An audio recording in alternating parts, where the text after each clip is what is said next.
The Prophet of Islam, he married a businesswoman.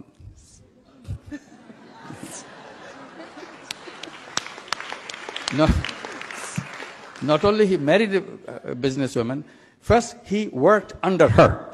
She took a job. আমার নবী প্রথম স্ত্রী যেনাকে বিয়ে করেছেন ব্যবসায়ী ছিল, বয়সে বড় ছিল, নাউজুবিল্লাহ টাকা পয়সা দেখে তারপর নবী বিয়ে করেছেন। নাউজুবিল্লাহ। আমি আপনাকে বলবো, আপনি বুঝেন না, আমার নবীকে পড়েন না। আপনাকে ছোট করবো না, হয়তো আপনার নলেজ অন্যদিকে অনেক বেটার, অনেক ভালো হতে পারে, কিন্তু আপনি যখন মা খাদিজাতুল কুবরাকে নিয়ে কুটুক্তি করছেন কিংবা হাস্য রস বানাচ্ছেন, হাসির পাত্র বানাচ্ছেন, সুম্মা মাআযাল্লাহ তেনাদের রিলেশনটাকে হাসির জায়গায় চিন্তা করলেন, বুঝা গেল আপনি নবীকে ভালোবাসেন নাই, মা খাদিজাকে ভালোবাসেন নাই।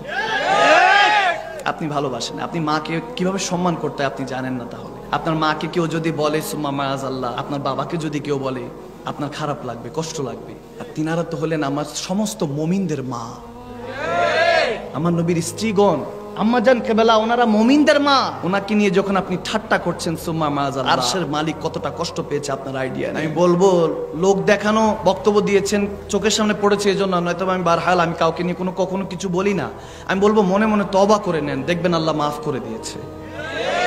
আল্লাহ ক্ষমাশীল, আল্লাহ অনেক ক্ষমাশীল। আপনি যেনাকে নিয়ে কথা বলছেন জানেন, তিনি সর্বপ্রথম ইসলামের জন্য স্টেপ নিয়েছেন, কোন পুরুষ ইসলামের জন্য স্টেপ নেন নাই। পেয়ারা নবী যখন কালমার দাওয়াত দিচ্ছিলেন, কোন পুরুষ সামনে আসে নাই।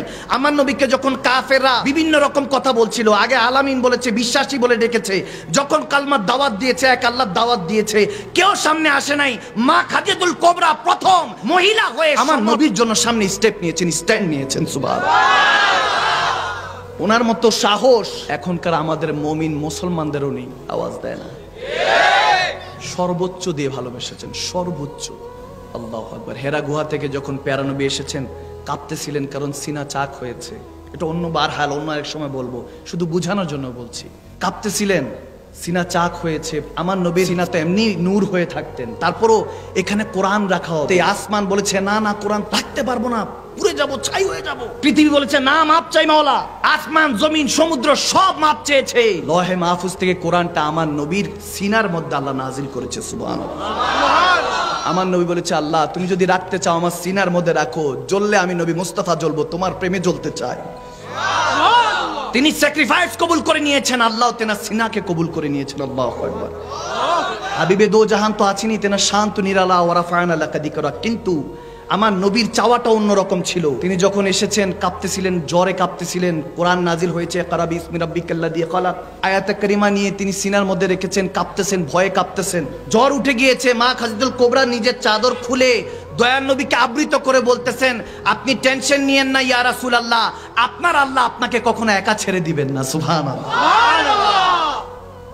প্রথম মুমিনা, তেনাকে নিয়ে কটূক্তি করলেন। সুবহানাল্লাহ। এটা হলো আমাদের অবক্ষয়, এটা হলো আমরা আল্লাহ রাসূল থেকে যে বেগানা হয়ে আছি, কিসমত আমাদের খারাপ, তাদেরকে আমরা নেতা মানতে হয়। যারা আমার জানাজা তো দূরে থাকে, আমার এক নামাজের ইমামতিও করতে পারবে না, এরা আমাদের নেতা, তাহলে মুসলমান তো এই হালই হবে। এই ঠান্ডার মধ্যে, কনকনে শীতের মধ্যে, যেই মুয়াজ্জিনটা ওযু করে আযান দিতে চলে যায়, হাইয়া আলাস সালাহ, হাইয়া আলাল ফালাহ, যেই ইমাম সাহেবটা, যেই বৃদ্ধ লোকটা, যেই ঘরের মানুষটা, মুরব্বিটা এলাকার মধ্যে আছে, ঠান্ডা উপেক্ষা করে আল্লাহর সিজদা ভুলে না, আকিমুস সালাত আলা যিকরি, তাদেরকে নেতা বানিয়ে দেখেন, খোদার কসম করে বলতেছি, দেশের মধ্যে নয় নকশা চেঞ্জ হয়ে যাবে। ইনাদেরকে নেতা বানিয়ে দেখেন, ইমামদেরকে, আলেমদেরকে দায়িত্ব দিয়ে দেখেন। ওই আগে যারা ছিল এদেরকে সব জেলে বড়, যা আছে সব পাইকারি জেলে বড়, পাইকারি জেলে বড়। কাউকে আমি, আমার কোনো লেনা দেনাই নেই রাজনীতির সাথে। আমি একটা রাজনীতি করি, আমার আল্লাহ রাসূলের রাজনীতি। মুসলমান মুমিনের একটাই রাজনীতি, কে আসলো কে গেল আমরা জানি। ক্ষণস্থায়ী দুনিয়া, চিরস্থায়ী সুখ তালাশ করে লাভ নাই। তারাও যেই সুলুক করেছে আপনারাও করছেন, তো টিট ফর ট্যাট, আওয়াজ দেয় না। সবাই তো একই তো হলো, যে কদু সেই লাউ হয়ে গেল। তাহলে তো এটাতে তো অবক্ষয় হলো, উন্নতি হলো না। যেহেতু দেশ সংস্কার করতে হবে, তাহলে সর্বপ্রথম আপনাকে ক্ষমা করতে শিখতে হবে।